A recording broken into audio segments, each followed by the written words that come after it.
ভাল মানুহ আৰু বেয়া মানুহ। আমি প্ৰায়ে শুনিবলৈ পোৱা কথাবোৰৰ মাজৰ কেইটামান কথা এনেধৰণৰ।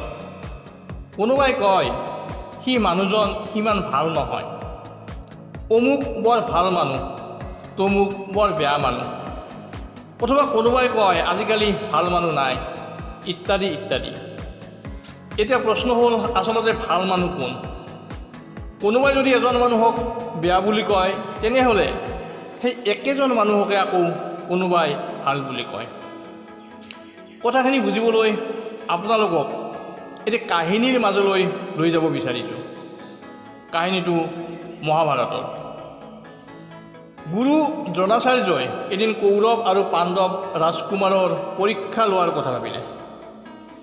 দ্ৰোণাচাৰ্যই দুৰ্যোধনক মাতি আনি ক'লে, দুৰ্যোধন, তুমি চহৰলৈ গৈ চহৰৰ পৰা এজন ভাল মানুহ বিচাৰি মোৰ ওচৰলৈ লৈ আনা। গুৰুৰ কথামতে দুৰ্যোধন গৈ নগৰ পালেগৈ। ভাল মানুহ বিচাৰি তেওঁ গোটেই চহৰ ঘূৰিলে। গোটেই নগৰখন ঘূৰি ফুৰি খালী হাতেৰে দ্ৰোণাচাৰ্যৰ ওচৰলৈ উভতি আহি গুৰু দ্ৰোণাচাৰ্যক ক'লে, গুৰুবৰ, বহুত বিচাৰিলোঁ যদিও চহৰখনত মই এজনো ভাল মানুহ দেখা নাপালোঁ। তেতিয়া গুৰু দ্ৰোণাচাৰ্যই যুধিষ্ঠিৰক মাতি আনি ক'লে, যুধিষ্ঠিৰ, এতিয়া তুমি গৈ গোটেই চহৰখনৰ যিকোনো এঠাইৰ পৰা এজন বেয়া মানুহক ইয়ালৈ লৈ আনা। গুৰুৰ আদেশ পালন কৰি যুধিষ্ঠিৰেও নগৰলৈ গৈ বেয়া মানুহ বিচৰাত লাগিল। বহুত বিচাৰ খোচাৰ কৰাৰ পিছতো এজনো বেয়া মানুহ বিচাৰি নাপায় যুধিষ্ঠিৰে খালী হাতে উভতি আহি গুৰু দ্ৰোণাচাৰ্যক ক'লে, গুৰুদেৱ, মই গোটেই চহৰখনতে বহুত বিচাৰিলোঁ, কিন্তু মই এজনো বেয়া মানুহ দেখা নাপালোঁ।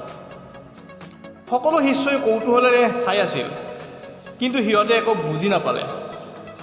গতিকে ৰাজকুমাৰসকলে গুৰু দ্ৰোণাচাৰ্যক সুধিলে, গুৰুদেৱ, অনুগ্ৰহ কৰি আমাক কওক, আপুনি কিয় এই পৰীক্ষাটো কৰিলে?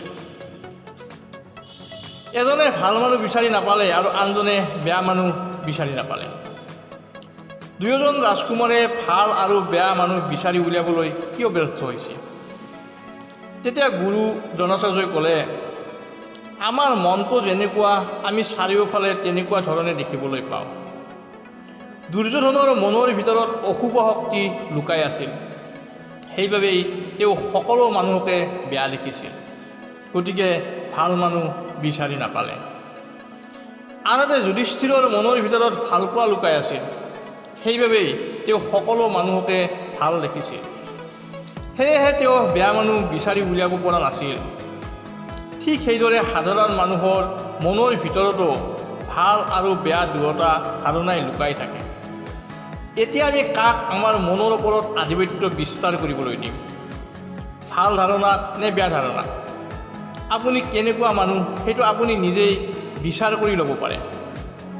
আপোনাৰ চাৰিওফালে চাওক, আপুনি কেনেকুৱা মানুহ বেছি দেখা পায়? আপোনাৰো সকলো কথাতে অভিযোগ আছে নেকি? আপুনিও সকলোতে বেয়া দেখি থাকে নেকি? যদি হয়, তেন্তে আপুনি আপোনাৰ নিজৰ দৃষ্টিভংগী সলনি কৰিব লাগিব। কাৰণ এই পৃথিৱীখনত যি দেখোঁ সেয়া আমাৰ নিজৰ আত্মাৰ প্ৰতিফলন। গতিকে ইতিবাচক চিন্তাহে আপোনাৰ মনৰ ভিতৰত ৰাখক। পৃথিৱীৰ সৌন্দৰ্যৰ ওপৰত বিশ্বাস ৰাখক। তাৰ পিছত চাব পৃথিৱীখন কিমান ধুনীয়া। ভিডিঅ'টো কেনে লাগিল জনাব। যদি ভিডিঅ'টো ভাল লাগিছে লাইক এটা কৰিব। প্ৰিয় শ্ৰোতা দৰ্শক, যিসকলে চেনেলটো ছাবস্ক্ৰাইব কৰা নাই, ছাবস্ক্ৰাইব কৰিব। ধন্যবাদ।